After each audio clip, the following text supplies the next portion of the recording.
all the way from the Gadchiroli district, Maharashtra. Please welcome on stage Tanushri Borkar. She's a digital and financial literacy trainer and has earned over rupees 80,000 in the last 1 year. नमस्ते, मेरा नाम तनुश्री बोरकर है।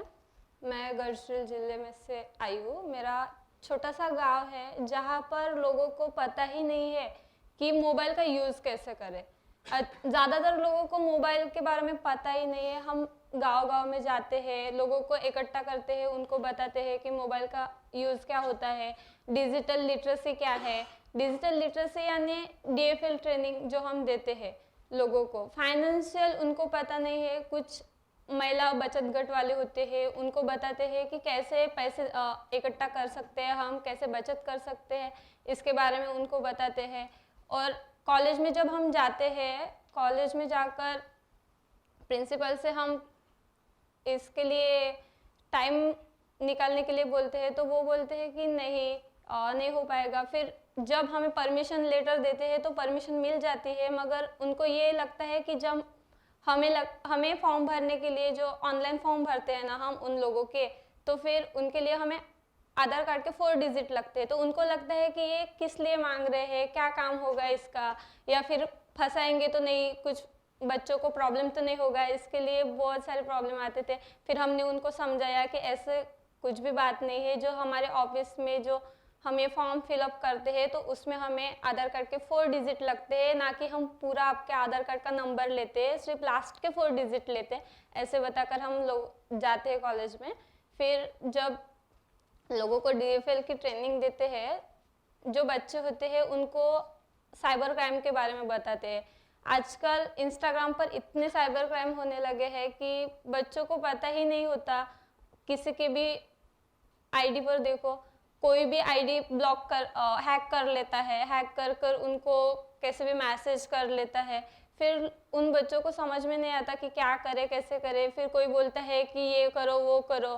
फिर बच्चे बोल नहीं पाते। अपने माँ बाप को तो कोई बता ही नहीं पाता कि क्या हो जाएगा मेरे साथ। फिर माँ बाप को बताऊंगा, उनकी इज्जत का क्या होगा, उनको क्या लगेगा, इसके बारे में वो बहुत ज़्यादा डरते हैं। और फिर दोस्तों को भी नहीं बता पाते, ये घर वालों को बताएंगे मेरी बेइज्जती हो जाएगी। कुछ लड़के तो आत्महत्या ही कर लेते हैं। ऐसा कुछ ना हो इसलिए हम DFL की ट्रेनिंग देते हैं। और इंस्टाग्राम ही नहीं, ऐसे सोशल प्लेटफॉर्म बहुत सारे हैं, सोशल मीडिया, वहाँ पर बहुत प्रॉब्लम्स होते हैं, इसके बारे में बताते हैं, फाइनेंशियल के बारे में बताते हैं। और AI मतलब अभी जो आपको कोई भी प्रेजेंटेशन करना हो तो कैसे कर सकते हो आप, 5 मिनट में आपका प्रेजेंटेशन कैसे होगा। आप 10 बुक्स ढूंढने से अच्छा है कि एक ही में आपको सब कुछ मिल जाए। इसके बारे में भी हम सबको बताते हैं। और मैंने आज तक बहुत सारे लोगों को योजना भी निकाल कर दी है, जैसे कि आयुष्मान भारत, श्रम कार्ड, आभा कार्ड, हेल्थ ID, ऐसे सब योजना मैंने खुद निकाल कर दी है। तो जब मैं गांव में जाती हूँ तो इतना प्रॉब्लम है कि हमारे गांव में नेटवर्क ही नहीं मिलता। मेरे गांव के आसपास बहुत प्रॉब्लम है नेटवर्क का, इसलिए लोगों को हम बस स्टॉप पर बुलाते हैं तो लोग आने के लिए मनाही करते हैं। फिर पहले पहले तो मुझे इतना प्रॉब्लम आता था कि लोगों को लगता था कि ये फ्रॉड है, सिर्फ पैसा लूटेंगे। फिर हमने बताया कि हमने पैसा एक भी नहीं लिया उनसे। उन्होंने इतने अच्छे से कब समझा हमें, जब मैं पिछले साल से काम कर रही थी। 4-5 साल तो मेरे इतने स्ट्रगल में गए हैं कि लोगों को, मेरे गांव के आसपास के लोग में ज़्यादातर आर्थिक साक्षरता के बारे में कुछ पता ही नहीं है, डिजिटल फाइनेंशियल के बारे में कुछ भी पता नहीं है। इसके लिए तो मुझे बहुत सारे चैलेंजेस मिले, जैसे कि लोगों से बात कैसे करें, कम्युनिकेशन कैसे।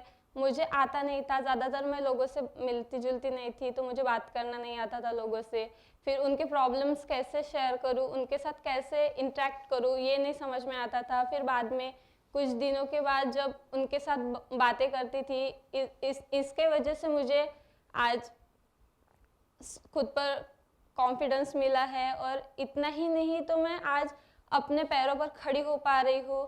आज मैं यहाँ तक आई हूँ सिर्फ हक दर्शक की वजह से। आज तक मुझे कुछ पता भी नहीं था, जब कि मैं लोगों के बीच रहती थी तो क्या है कैसे है। हक दर्शक की वजह से मैंने खुद का तो फाइनेंशियल स्टेटस बनाया, पर लोगों को भी अच्छे से योजना देकर उनको भी उनके आर्थिक प्रॉब्लम से उनको भी बचाया है। जैसे कि आयुष्मान भारत के जो योजना निकल कर दी है मैंने, तो वहाँ से 5 लाख का उनको मुफ्त इलाज मिलता था। तो सिर्फ इलाज मिलने तक ही नहीं, तो हम उसको हॉस्पिटल में ले जाकर उनको इलाज भी मुफ्त में करवा कर दिए हैं। इसके वजह से मुझे प्राउड फील होता है खुद पर कि मैं हक दर्शक से जुड़ी हूँ, कि इसके वजह से मैं लोगों तक पहुँच पाई हूँ। जो होता है ना, गवर्नमेंट की स्कीम तो आती है, लोगों तक पहुँच नहीं पाती।